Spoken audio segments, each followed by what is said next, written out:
Welcome to the Fear and Greed Business Interview. I'm Sean Aylmer. Why does immigration matter so much to the economy? This month, the immigration debate in Australia has really flared up. First, Prime Minister Anthony Albanese said Labor would cut the immigration intake to below 300,000, down from the record 548,000 intake in the year to September 2023. Then last week, opposition leader Peter Dutton proposed significant further cuts to immigration as part of an effort to fix the housing crisis. I wanted to take a closer look at why immigration matters, the role it plays in the economy, and what happens when the number of people arriving goes up or down. Carlos Cacho is Jarden Australia's chief economist, a regular on Fear and Greed. Carlos, welcome back. Thanks for having me, Sean. Why is immigration so important to the economy, Carlos? Well, look, immigration is important for a few reasons. Firstly, generally what we see from migrants coming to Australia is they are younger than the overall population. They're more likely to work. Australia's migration program has generally been targeted in bringing in young people who are going to come and study or work in Australia and then become permanent residents or citizens and pay taxes through their life. This is important because it helps offset the ageing population we have, which is a problem many developed economies share.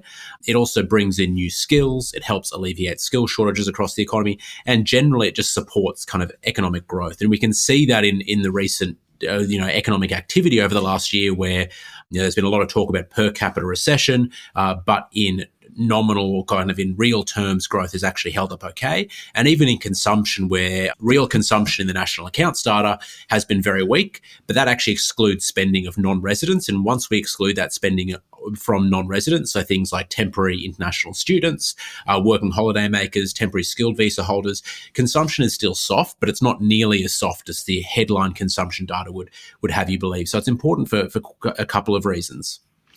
Okay, so when the somewhat simplistic argument that people come in and they take local jobs, or they come in and they kind of don't add to the economy, that's actually a fallacy, is it?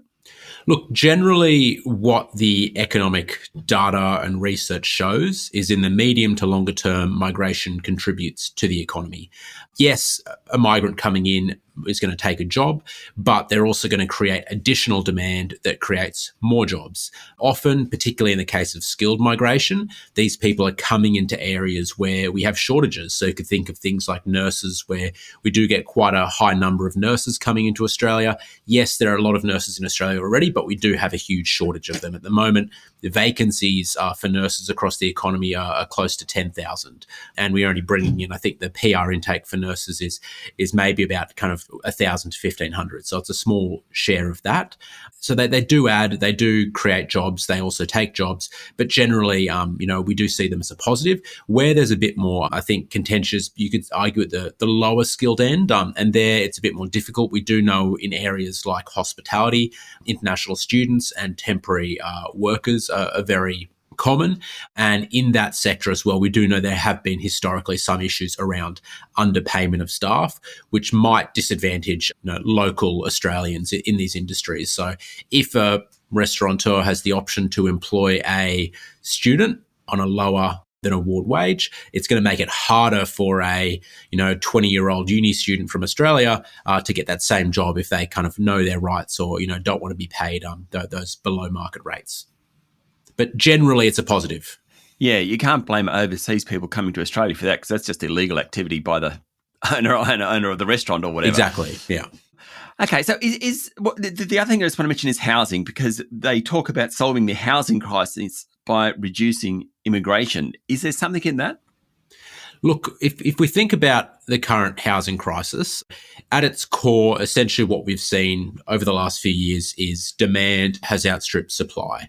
The supply of new dwellings in aggregate has been very subdued because of a range of factors, including significant delays. The time to build a freestanding home has significantly blown out. Now we're seeing approvals for new dwellings have fallen significantly to decade lows because of high construction costs combined with high funding or financing costs. And at the same time as you've had that supply be constrained, you've had a big increase in demand. Initially, between 2020 and 2022, the increase in demand was actually driven by Australians forming smaller households. So we saw household sizes decrease as people left share houses, moved into their own homes, left the family home and moved out, etc. And that activity actually increased demand for housing by about 120,000 dwellings over that period. So the initial change was actually just smaller households. And then since then, what we've seen is the rebound in migration as borders have reopened has put further pressure on housing demand. So we've seen net overseas migration in the 12 months to September 2023 has been well over 500,000. That's by far a record high. And that compares to pre-COVID, we were probably averaging around 240,000. So more than double the pre-COVID rate. So it's a combination of factors, but housing has definitely been under pressure. I don't think stopping migration is going to be a magic bullet that fixes housing. It might stop the problem from getting worse, but it's not going to magically create more dwellings that all of a sudden alleviate this pressure. Stay with me, Carlos. We'll be back in a minute.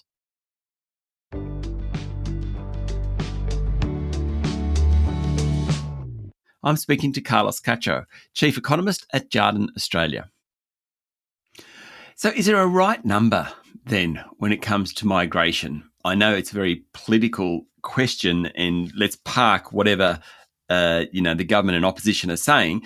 Is there actually a good number in terms of jobs and infrastructure and housing and all that sort of stuff? It's a very good and very tricky question to answer. And I think I wouldn't say there's a specific hard number that's right or wrong, but I think what's important is we need to think about the level of migration in the context of our ability to supply the services and infrastructure that we need, be that housing, be that transportation infrastructure, be that kind of the labour market being able to absorb those additional workers. And I think you could argue that, recently it has probably been too high, albeit I would say that a lot of the reason it's so high is that, it is catch up for the period where borders were closed. And so no one was coming into Australia. And it's also been partly pushed up, not by arrivals, but by less departures. I mean, when we talk about migration, what we're usually talking about is net overseas migration. So that's the sum of people coming into Australia, less people leaving Australia. Recently, a big driver of the high nom has actually been less people leaving, and that's largely because no one was arriving 3 years ago. So if you think about an international student who's coming to study a bachelor's degree or a master's degree in Australia, they weren't arriving in 2021 because borders were shut, and so they're not leaving now. And so what we're going to see over the next 12 to 24 months is we will see a natural moderation in migration as we see those departures normalise, and we do see that normal flow of people leaving the country start to get back to more normal levels. You've touched on this in a few of your answers. Whatever the optimal number is, it is. What about optimal type of migrant? So is it someone with a skill? Is it so we need nurses, for example, so let's really target that? Or is there a more altruistic or sort of philosophical bent here where we actually need to look after other people, and so certainly people less off should be allowed to come in? Is it family reunion? What is it? Well, look, I think it depends on what you want the goal of the migration system to be. I think it takes a balance of all three. You do want some skilled, there's an argument for family reunion, and that's always been part of Australia's migration system, as well as the more kind of altruistic migration, asylum seekers, etc., that you touched on there. Australia's migration system has generally, for the better part of the last 2 decades, been skewed towards skilled migration, either people directly coming in with the skills as a skilled migrant. So that can either be through the temporary migration channel, where we have skills shortage visas, which target specific occupations that are in shortage across the country, or through the independent permanent visa intake, which is the points test, where applicants apply on the base and basically try to get enough points based on their qualifications, their skills, their work experience to come to Australia with permanent residency to begin with. And then there's also the student visa intake, which was originally, in the early 2000s, the government effectively created a link between temporary student visas and getting a skilled visa and eventually permanent residency. And the idea there is you bring these students in, they study in Australia, and then they go on, ideally you want the best and brightest to stay here, start working, become residents, and become taxpayers, essentially. That's really the goal of the skilled and student migration program, is to have people come into Australia when they're relatively young, develop their skills, join the workforce, and pay tax all through their life, which helps offset the aging population. But it's all a balancing act. And I think the one important thing to touch on that we probably should have, maybe I should have touched on this earlier, but when we talk about migration, it's important to understand the two main streams. and the differences between them. And the data is quite confusing here, but already Australia's main migration or visa program is the temporary visa program. This covers everything from students to skilled workers to backpackers and just visitors, tourists who are coming to Australia. At any one time, that program has about 2.8 million people in Australia under those visa conditions. It also is the program that allows New Zealand citizens to live and work in Australia. Separate to that, which is often what politicians talk about, is the permanent migration intake. This is the somewhere between, over the last decade, somewhere between 160 to 190,000 people that get permanent residency in Australia each year. The thing that's misleading about the PR visa intake, though, is that about 50 to 70% of people who get permanent residency are already in Australia. So the majority of them already live here, so they don't contribute to new housing demands when they get that visa. And then separate to the actual visa system, there's net overseas migration, which is the statistician's definition, the ABS's definition of migration, which is people who are in or planning to be in Australia for 12 out of 16 months.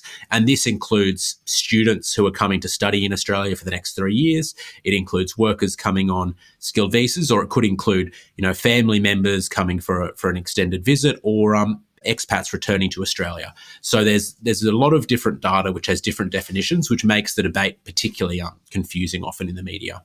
I think listening to you then, it's the temporary visa then which is going to cause the short-term challenges around housing and things like that. Is that right?